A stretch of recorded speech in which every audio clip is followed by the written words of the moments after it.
Hi అండి, welcome to tasty food. Tasty ఫుడ్లో ఇవాళ మనం స్టవ్తో పని లేకుండా ఈజీగా నెయ్యి బటర్ ఏమీ యూజ్ చేయకుండా స్వీట్ని ఎలా ప్రిపేర్ చేయాలో చూద్దాం. ఈ రెసిపీ స్టార్ట్ చేసే ముందు మన ఛానల్ ఎవరైనా ఫస్ట్ టైం చూసినట్టయితే సబ్స్క్రైబ్ చేసుకొని పక్కనే ఉన్న బెల్ ఐకాన్ని క్లిక్ చేయండి. ముందుగా దీనికోసం ఏదైనా చాకో చిప్స్ ఉన్న కుకీస్ని తీసుకోండి. నేను చాకో డిలైట్ 10 రూపీస్ ప్యాకెట్ని తీసుకుంటున్నాను. మీరు హైడ్ అండ్ సిక్ని కూడా తీసుకోవచ్చు.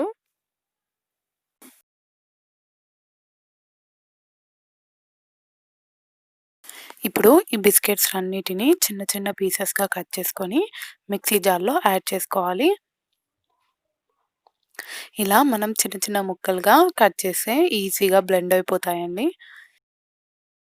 ఇలా మిక్సీ జార్లో యాడ్ చేసుకున్న తర్వాత దీంట్లో ఒక యాలక్కాయ, అలానే 2 టేబుల్ స్పూన్ల షుగర్ని యాడ్ చేసుకోండి. షుగర్ అనేది ఆప్షనల్ అండి, మీరు కావాలంటే యాడ్ చేయండి, లేకపోతే స్కిప్ చేయండి. స్వీట్ ఎక్కువగా కావాలనుకుంటే యాడ్ చేసుకోండి. ఇవన్నీ యాడ్ చేసుకున్న తర్వాత మెత్తగా గ్రైండ్ చేసుకోవాలి. చూడండి, ఈ విధంగా అసలు బిస్కెట్ పీసెస్ ఎక్కడా లేకుండా మెత్తగా గ్రైండ్ చేసుకోండి. ఇప్పుడు ఈ పౌడర్ అంతా ఒక ప్లేట్లోకి ట్రాన్స్ఫర్ చేసుకోండి.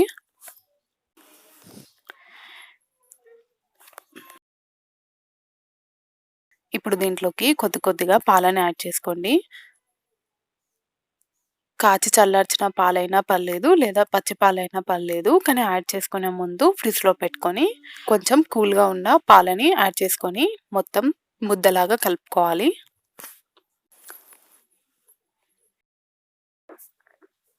ఎక్కువగా పాలు కూడా పట్టవండి, నాకు 3 టేబుల్ స్పూన్ల పాలు పట్టాయి.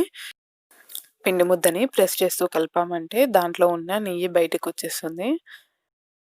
చూడండి, పిండి ముద్ద బాగా షైనింగ్ వచ్చేసింది. పిండి ముద్దలో నెయ్యి ఉంది కాబట్టి మనం చేతులకి అప్లై చేసుకోవాల్సిన అవసరం లేదు.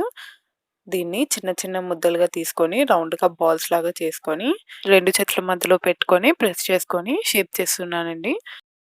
మీరు రౌండ్గా అయినా చేసుకోవచ్చు. ఇలా చేసిన తర్వాత దీని మధ్యలో చిన్న హోల్ని చేస్తున్నాను, ఎందుకంటే దీనిలో మనకు నచ్చిన డ్రై ఫ్రూట్స్ని ఏవైనా యాడ్ చేసుకోవచ్చు. మీరు కావాలంటే బిస్కెట్స్ పౌడర్తో పాటు డ్రై ఫ్రూట్స్ని కచ్చపచ్చగా గ్రైండ్ చేసుకొని అందులోనే యాడ్ చేసుకొని తర్వాత బాల్స్ని ప్రిపేర్ చేసుకోండి.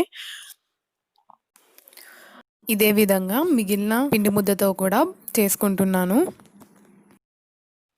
ఇలా అన్నిటిని చేసుకున్న తర్వాత వీటి మధ్యలో నేను ఎండు ద్రాక్షని పెడుతున్నాను. అంతేనండి, మన స్వీట్ రెసిపీ రెడీ అయిపోయింది. చూసారు కదా, స్టవ్తో పని లేకుండా ఈజీగా 5 నిమిషాల్లో స్వీట్ రెడీ అయిపోయింది. ఇలా మీరు కూడా ఇన్స్టెంట్గా ఎక్కువ పని లేకుండా ఈజీగా స్వీట్ని ప్రిపేర్ చేసుకోండి. టేస్ట్ కూడా చాలా బాగుంటుందండి. ఈ రెసిపీ మీకు నచ్చినట్టయితే లైక్ చేయండి, షేర్ చేయండి. టేస్టీ ఫుడ్ ఛానల్ని సబ్స్క్రైబ్ చేసుకొని పక్కనే ఉన్న బెల్ ఐకాన్ని క్లిక్ చేయండి. Thanks for watching.